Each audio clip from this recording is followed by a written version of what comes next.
ஒரு வியாபாரி மனம் நிறைஞ்ச வியாபாரத்தை முடிச்சிட்டு பை நிறைய பணத்தோட ஊருக்கு திரும்பினாரு.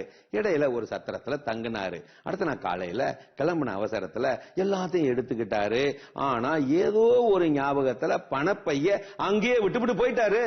கொஞ்ச நேரத்துல அந்த சத்திரத்துக்கு வந்தாரு ஒரு வாத்தியாரு. பை நிறைய பணம் முடிச்ச பார்த்துட்டு அனாதையா கிடக்கிறத பார்த்துட்டு எடுத்து பத்திரப்படுத்தி வச்சுக்கிட்டாரு. வேலை நிறைய கிடந்தாலும் அவசரமா கிளம்பிடாம யாராவது தேடி வருவாங்களான்னு காத்து கிடந்தாரு.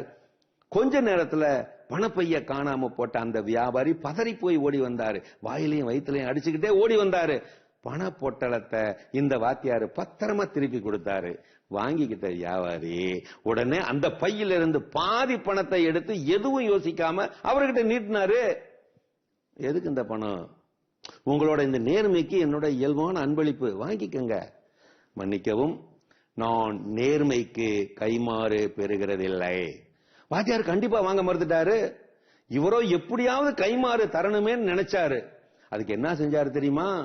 அந்த நாணயமான வியாபாரி, யாருமே அப்படி செய்ய மாட்டாங்க. ஆமா, அந்த வியாபாரி அந்த பணத்தை அங்கேயே வச்சுவிட்டு ஓட ஆரம்பிச்சிட்டாரு. பார்த்தாரு வாத்தியாரு.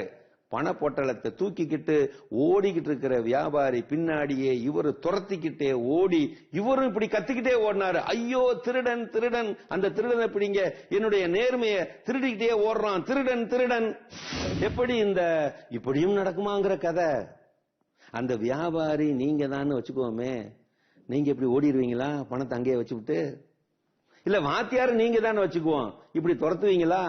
சும்மா ஒரு பேச்சு கேட்டு வச்சேன். நேர்மை எப்போதும் மதிப்பது காசு பணத்தை அல்ல, மனித நேயத்தை. நீதி என்பது பிறரிடத்தில் ஒழுக்கமாய் நடந்து கொள்வது. நேர்மை என்பது உன்னிடத்தில் நீயே ஒழுக்கமாய் நடந்து கொள்வது. நேர்வழிப்பாதை அல்ல நேர்மை, அது ஒரு வழிப்பாதை. நேர்மை அது ஒரு வாய்ச்சவடால் அல்ல, செயல்பாடு, குண செயல்பாடு. என்ன செய்ய? நேர்மையாய் வாழ்பவர்களை விட நேரத்துக்கு தகுந்தாற் போல் வாழ்பவர்களே நிம்மதியாய் வாழ்கிறார்கள். அருமையான கதைகள் 1000 பகுதி பார்த்துட்டோம். இன்னைக்கான கதை